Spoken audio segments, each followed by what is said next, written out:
never completed the FAFSA before? How many of you have? Okay. Did you complete it last year, or was it before? Okay. So, as Mr. Dale mentioned, my name is Chantel Arnold. I am with the Financial Aid Office here at Fort Hays State. But this information will apply to any institution that your children decide to attend. I would love to see them all at Fort Hays State, but we know that that's not always a reality. And so I'm here also as a member of FAFSA and NASPA, which is the State and National Association of Financial Aid. So, examples may of what Fort Hays does, but the general information is nationwide. So it's applies to any school that your child is going to. For those of you who did the FAFSA before last year, it changed last year for the first time in 40 years. It was an absolutely horrible experience for most people that applied last year. We learned actually 2 weeks ago that they did not put the FAFSA last year in front of a single student to test it before they went live for millions of people to fill out the form across the nation. So that right there tells you why we had some of the huge issues that we had. This year they pushed the release to December 1st, and we believe that we're on target to have the FAFSA ready on December 1st. We will get information out. If your student has applied at Fort Hays, there will be an email when it goes live. You'll see lots of stuff start going out. I'm sure the school counselors will be sending information when it goes live. It'll be across social media, I'm sure. But right now, the target date is December 1st.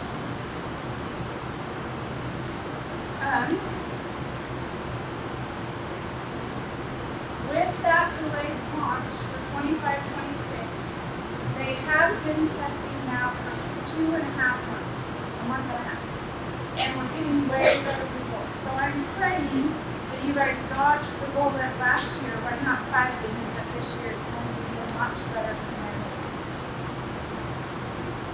Financial aid is any aid that your child receives. So if grandma writes them a check for $50 to pay their tuition bill, that's financial aid.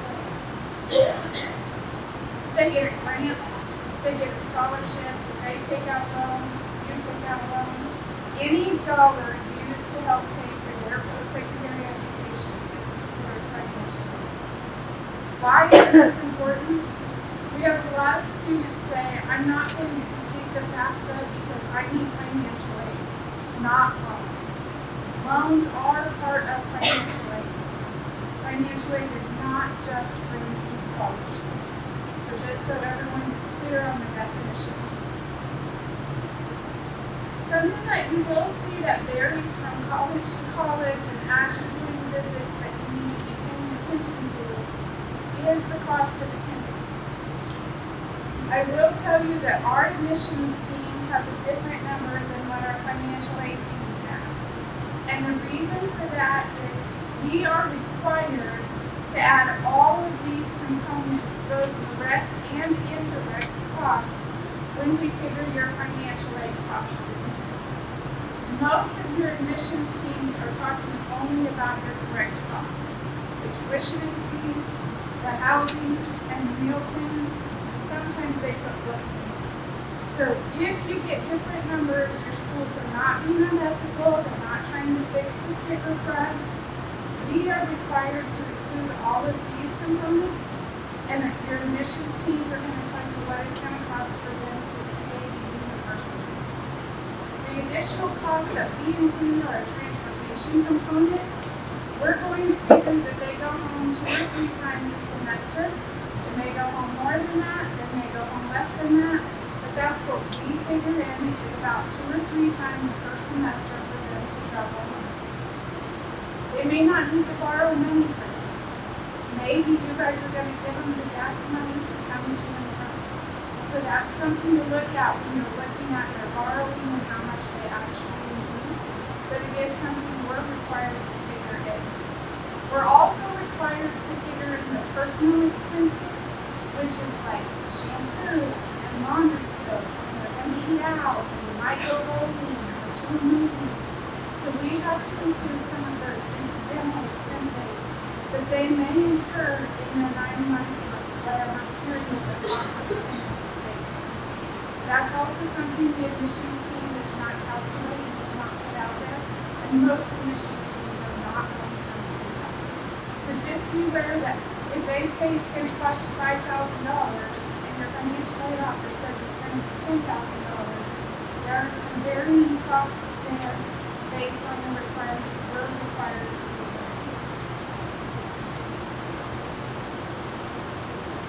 When your child completes the FAFSA, one of the reasons for doing that is so that they can determine the student aid index. For those of you who completed the FAFSA prior to 24-25, the FAFSA generated what was called an estimated family contribution. Big debate, lots of wordsmithing. It's now called student aid index, and the formula that you use to get this number, still the same form, different math calculation, it creates the student aid index. The student aid index is using your taxes for you and your spouse or any other contributor to the home, your child's income, asset information, number in the household. It no longer includes number in college. So for those that may have multiple children in college, there's no longer a rate for that. But financial aid offices can assist you if you have multiple children in college. The SAI is going to be the same regardless of what institution you go to. So the cost of attendance may vary greatly, but the SAI is the same at every institution. This SAI helps us determine a student's financial need. Need is important because that's going to help determine if you're grant eligible for some of the need-based grants like the Pell Grant.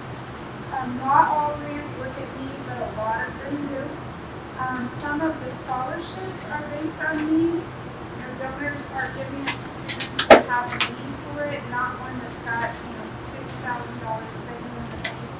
They want to help students that don't have that. Not all scholarships, some scholarships. And then the subsidized loan is based on need. So you take your cost of attendance minus your SAI minus other financial assistance, which may be community scholarships, maybe the Pell Grant, any kind of other aid that we're aware of. And after you subtract all of those, that determines your need. And then that's how we determine if you're eligible, if your child is eligible for a subsidized loan, some scholarships, and things like that. With the SAI being the same at all schools, that kind of levels the playing field. So if the cost is really high, the SAI stays the same, you're going to have more financial need to attend those higher cost schools than you will attending a lower cost institution. Types of financial aid, we kind of went over this a little bit when we talked about what is financial aid. Obviously, there's gift aid, that's grants and scholarships that aren't paid back. It's free money to the student. Self-help aid, those are loans that a student can take out, or if they work on campus, maybe they have a work-study job. All of this aid comes from many sources. Federal government, the state, colleges and universities, private sources, employers. It's all over. You just have to be diligent in looking for the aid.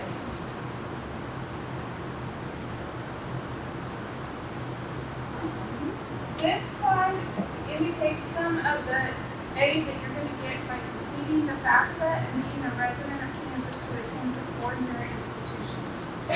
Pell Grants, you're going to get that regardless of if you're at a four-year institution, a private college, public college.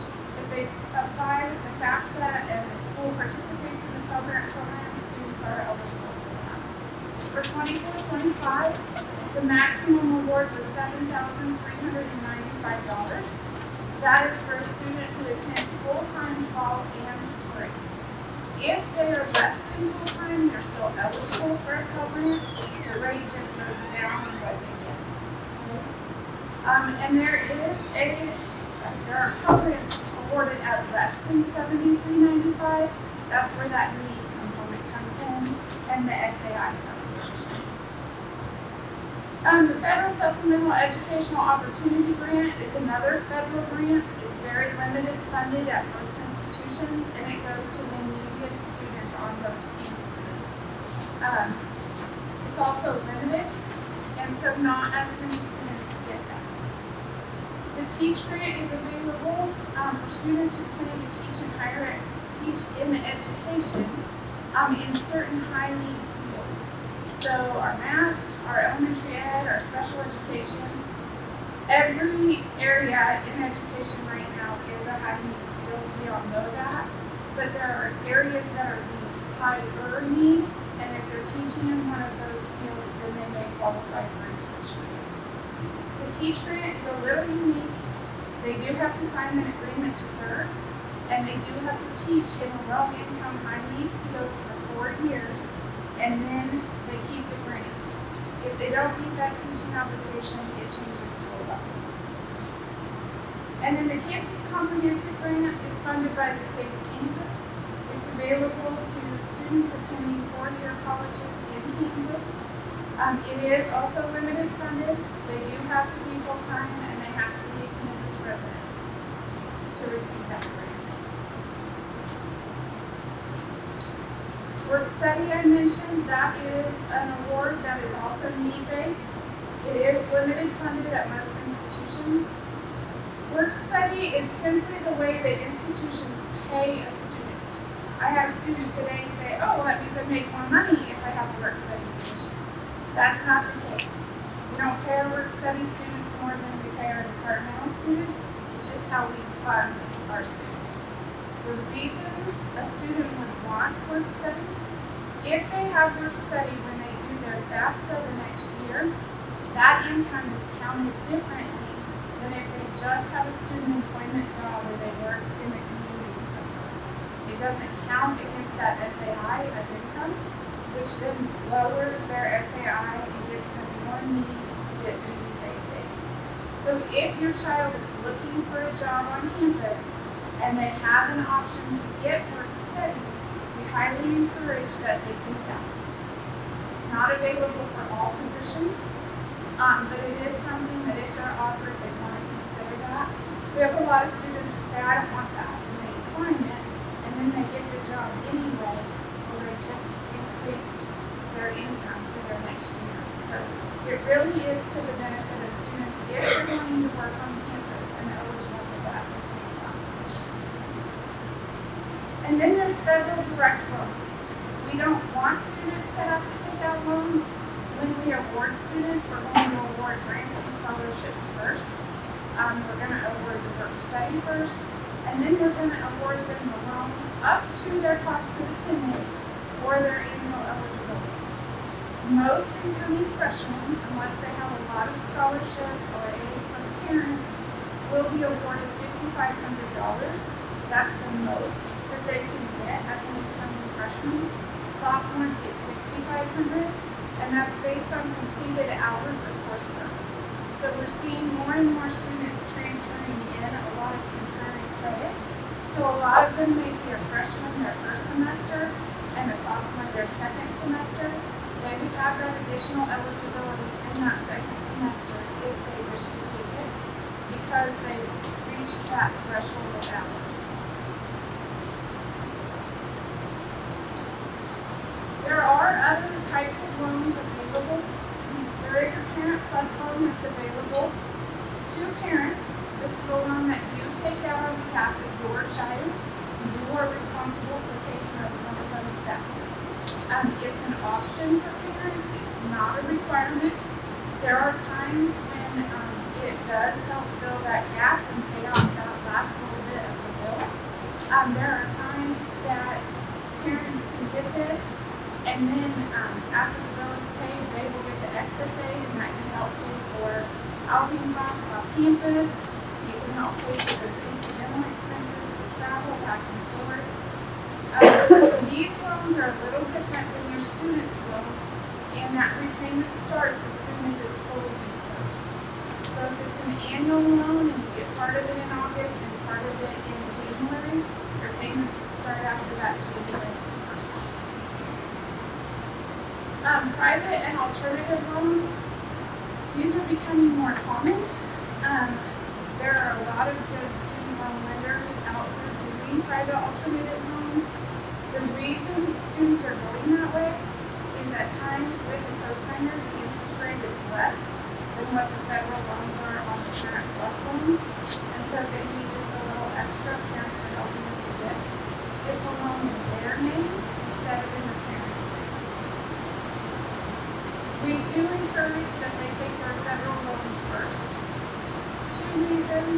Right now the interest rate is still just a little bit lower than those alternative loans are. And there is a lot of benefit in the repayment options of the federal loans that the private loans don't always offer. There's the 6-month grace period, and they're a little bit easier to do those forbearance and deferments if you have the federal loans. All loans don't always have those same repayment options. So before taking an all loan out, definitely look at those payment terms and make sure that that's what your child needs.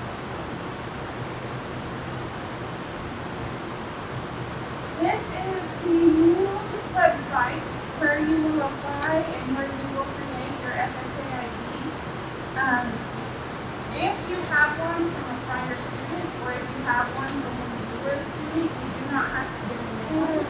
Your child will have to have one that's unique to them, and you will have to have one that's unique to you as a contributor to the FAFSA.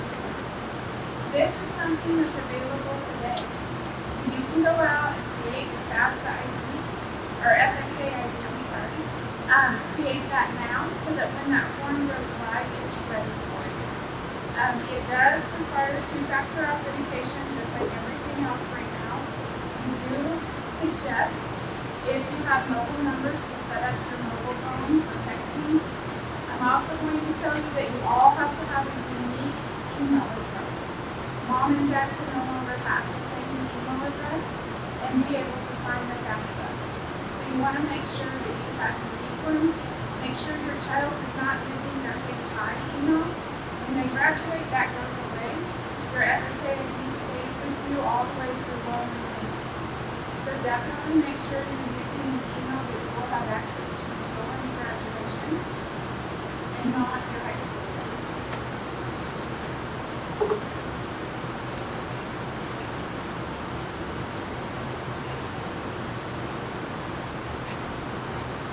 Once the FAFSA goes live, you're going to go to this same website and you'll see where it says FAFSA form at the top. You'll click that link, you'll click complete the FAFSA form, and it's going to bring the form up and ask for your IDs. Something that's a little different, you used to go to FAFSA.gov to complete this. It's now all on state.gov. There is still a FAFSA.com website. They will charge you, take your information, and then they go to the FAFSA form and fill it in for you. They're just scanning for the $50 that they're charging you. So if you get to the site which requires an payment to complete the FAFSA, you're on the wrong site. You should not have to pay to complete it.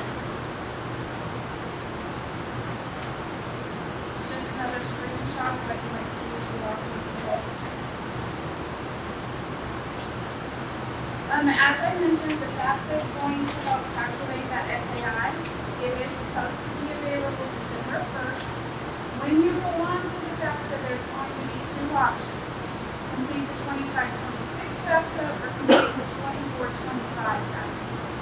If they're starting in August of 25, you do the 25-26 FAFSA. Do not do the 24-25 FAFSA. It's the wrong year. That's what we're using. That one will stay live all the way through the end of June. So there is some confusion there at times. So just make sure that it's the semester they're starting the year in. And remember, your taxes are for 2 years prior. So 25-26 is going to be based off of 2020. Okay? Most colleges set a FAFSA priority deadline what that deadline is for, and hopefully someday we'll be able to do it again. It allows schools to say, if you've applied by this time, you're more eligible for this limited funded schools and money, such as the FSCOG, work study, and campus money. Right now, with all of these FAFSA changes, a lot of schools' needs are varying, they're moving, and some have not been done for this year because we don't know when the FAFSA is for sure going to go live. But moving forward, definitely be watching to make sure you're not missing those deadlines to submit the FAFSA. In the student eligibility section on the FAFSA, we're going to ask a lot of demographic information. It's used to verify identity. Only U.S. citizens and legal non-citizens that have the correct credentials are eligible for aid. And so it's asking for your social security number, it's asking for your citizenship, it's asking for aid numbers, so that we can verify identity and make sure that it is who it's supposed to be going to. For the grade level, they will be a freshman.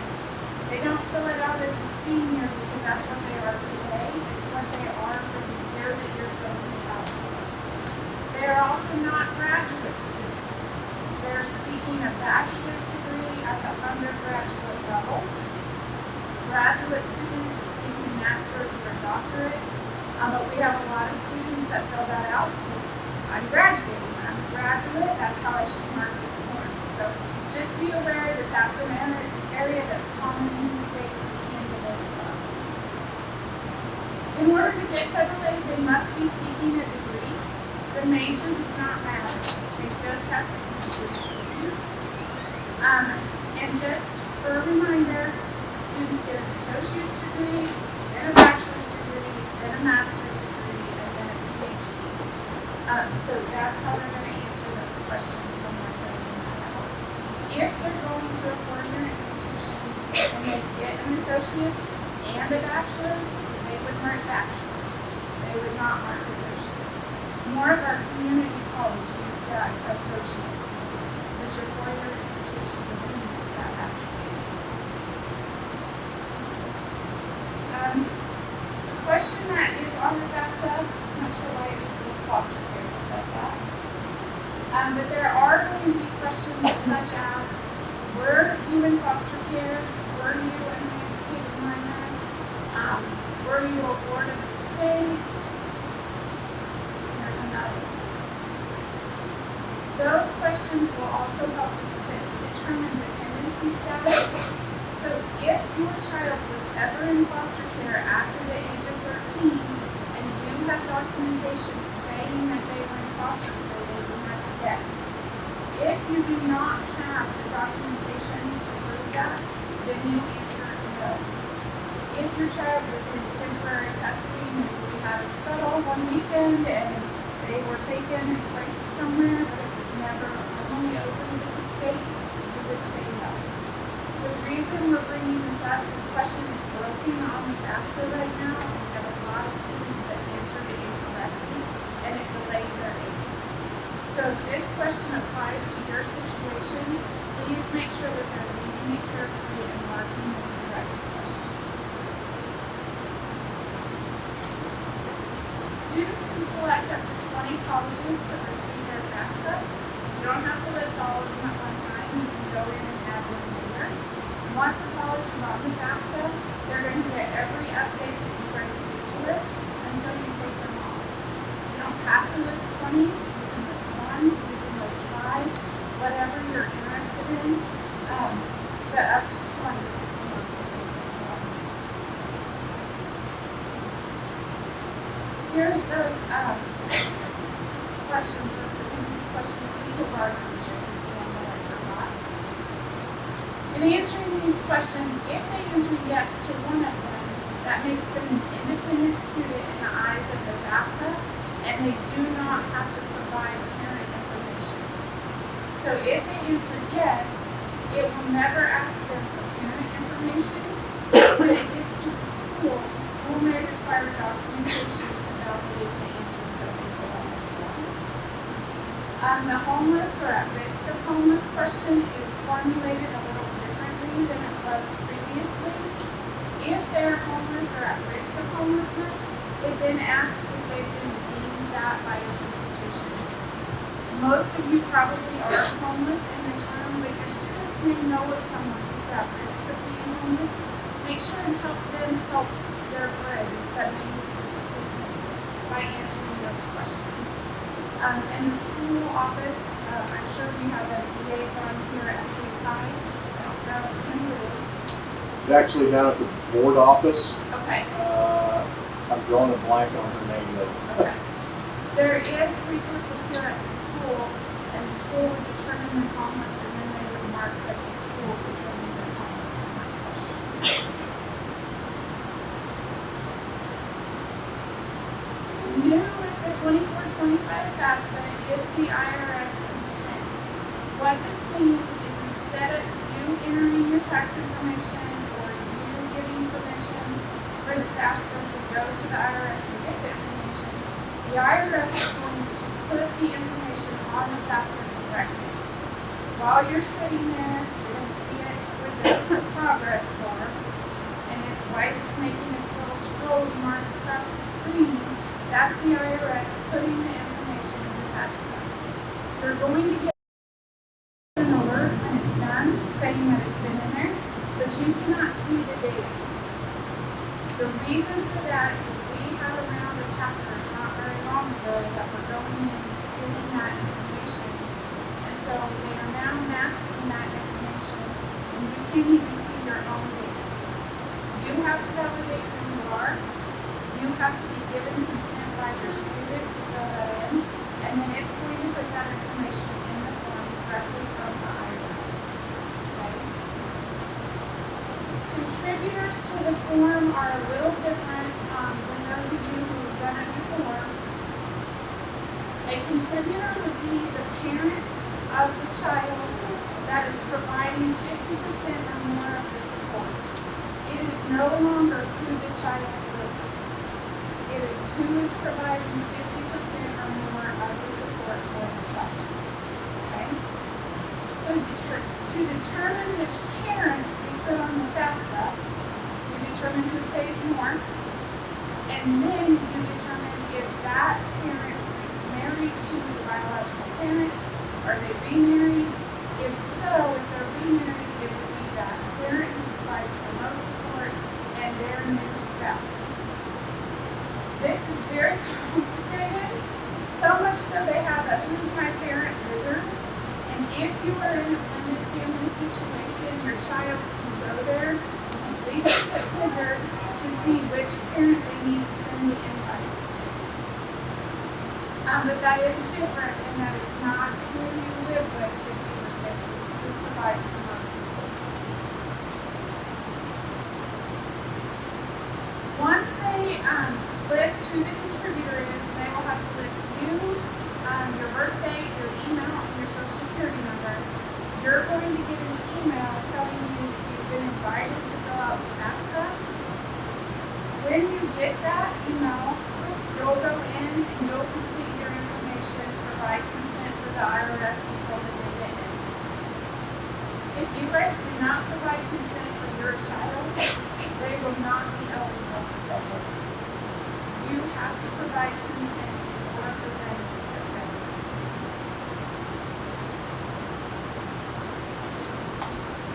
You have 45 days from the date that you get that invitation to go in and complete your portion of the FAFSA.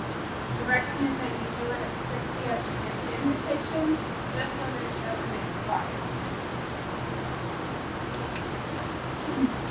If you are married filing jointly, only one parent will have to be a contributor on the form. If you are married filing separately, both parents will have to be a contributor on the form.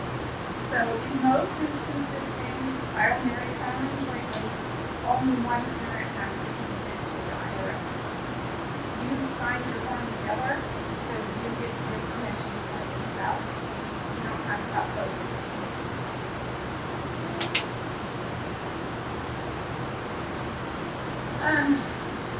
So we adopted our granddaughter. Our granddaughter is now considered our child.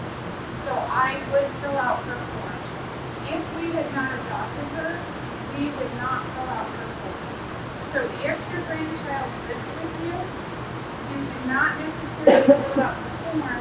It depends on how they answer those questions, if they're an independent student or dependent. But parents may still be required to provide their information.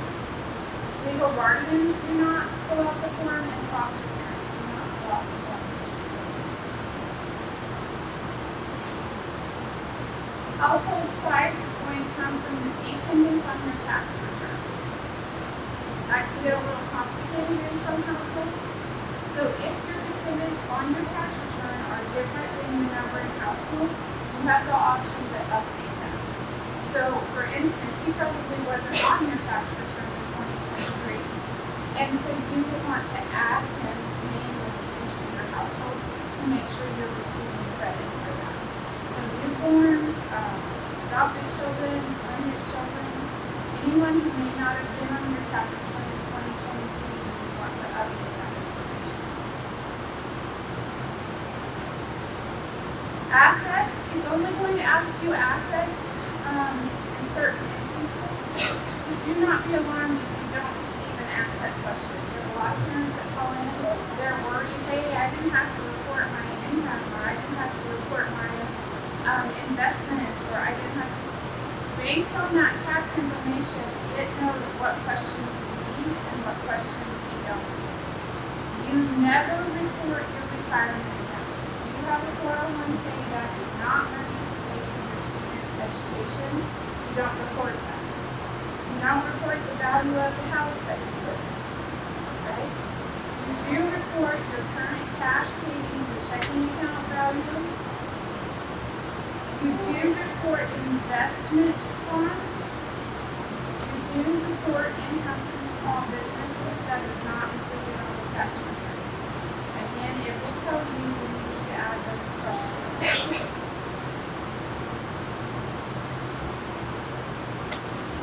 Frequent errors that we get on the FAFSA, Social Security numbers. Make sure that you have it correct. We had a situation where there was twins, their ID or their Social Security numbers were one number off. They mixed them up. It was a nightmare for those twins trying to get that figured out. So be very diligent when you're filling that out to make sure that you have the right Social Security numbers. It also must be their legal name. My husband goes by Billy. His legal name is Robert. It makes no sense to most people. I have to fill it out as Robert. Billy will get it rejected and we'll have all kinds of problems. So make sure you're using legal names that are on the Social Security card.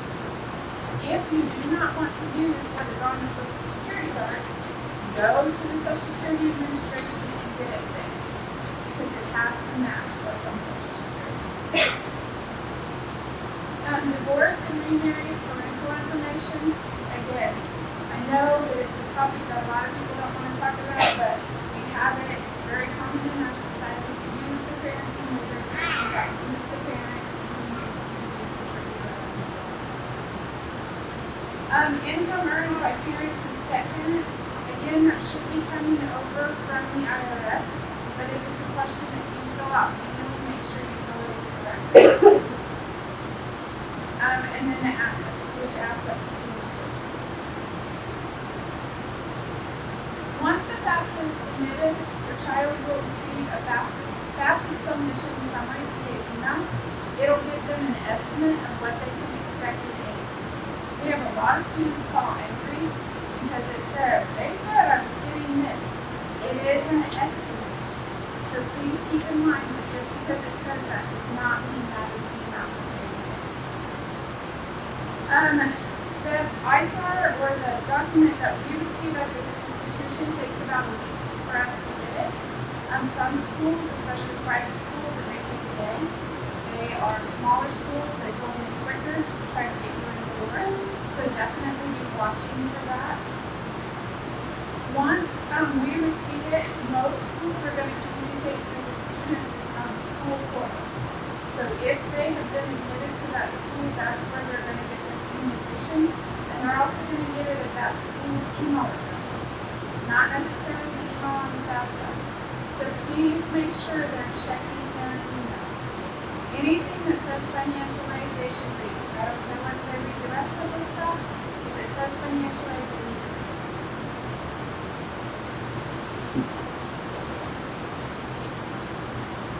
Special circumstances, I touched on this a little bit ago. Maybe that was this morning, sorry, it's going to go today. If you complete the FAFSA using your 2023 taxes, and there's been a significant change since then, change in employment, death in the family, addition to the family, any medical expenses, any of this stuff listed here, anything that changes the information, your financial aid office can do what's called a professional judgment and make adjustments for those special circumstances.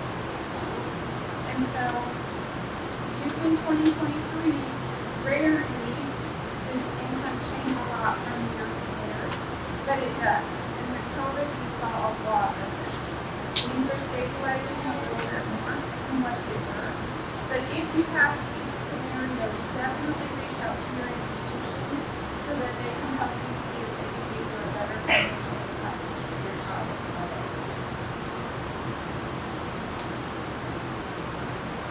Some of the ways in a special circumstance. One thing to keep in mind, your student is eligible for aid only if they're passing their classes and meeting satisfactory academic progress. If the student is not going to class and not passing their classes, their aid will be suspended and they will have to become eligible again, either through an appeal or by correcting the deficiency. That's going to apply to every institution that is awarding federal aid. How they do it may be different, but we're going to look at all three of these things no matter what institution we go to. Scholarships, that is something they can be doing now, and I'm sure you guys are not just climbing out of a hole like, oh, we should work on this. You've been getting them involved, you've been having them do community service.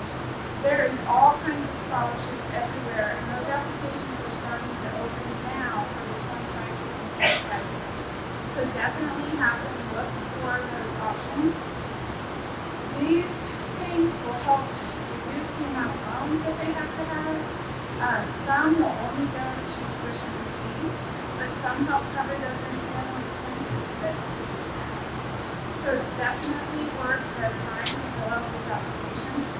Have them be filling out the applications at the institution they're applying to. Have them be talking to their admissions counselors. Have them be talking to their departments of the major they're going into. And then look in your backyard. Does your employer offer any kind of a scholarship for students? Does your parents' employer offer any kind of scholarship? Does your church, these organizations that we push them to be involved in, do they have scholarship opportunities? Start looking at those deadlines and preparing for these scholarships now, because they're coming from everywhere. I will tell you again, just like filling out the FAFSA form, watch out if they're charging you or asking for a debit card. Some of those are legitimate, but a lot of them are not. So make sure you're doing your research before you're giving them a card or paying them to submit an application. The state of Kansas also has a list of scholarships on their website that are available to Kansas graduates. And they're for all kinds of things at all kinds of institutions. So definitely look at those and see if any of those are options for your children.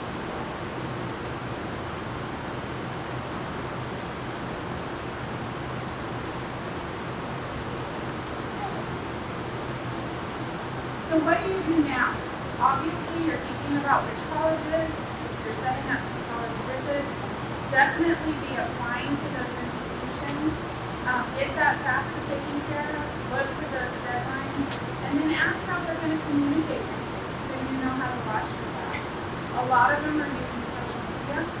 Many of them now have a parent portal, so they're communicating with parents and with students. You just have to sign up for that. At the schools that they've applied to, make sure that there's no third party that communicating with you for you to be able to answer questions. Nothing is more frustrating for you or for us that when you're calling at the last minute, you've been on hold for 30 minutes trying to get through, and then you say, sorry, they're an adult and we can't give you that information. That's something you can be doing now, and every institution has a different process. So be looking into that to find out what that third-party information is. Maybe they want you to pay the bill but not know their grades. Maybe they want you to know your financial aid is there but not what they owe. There's all kinds of combinations as to what they can do permission for. So make sure they get that set up so they can talk to someone.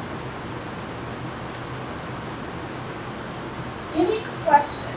Anything we didn't touch on? Any experiences from the old people that have done this before? Last time I had to go back was 2007. Okay. When I went back there, they told me, do not make this a different account or new account.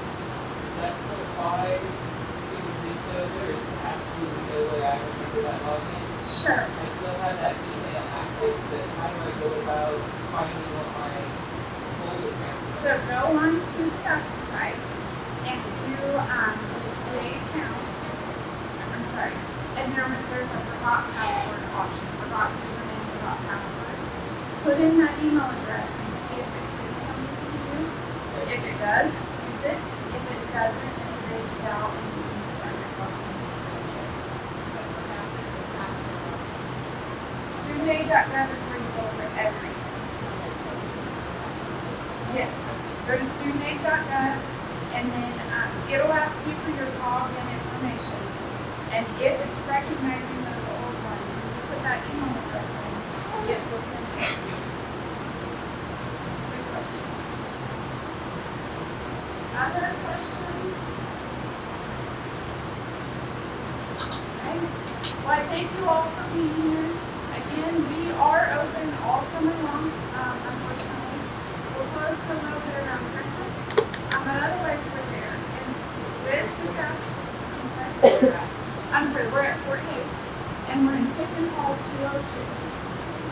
And whether your child is coming to Fort Hays or not, we will help you with their financial aid wherever they're attending, especially with the FAFSA form and all of the issues.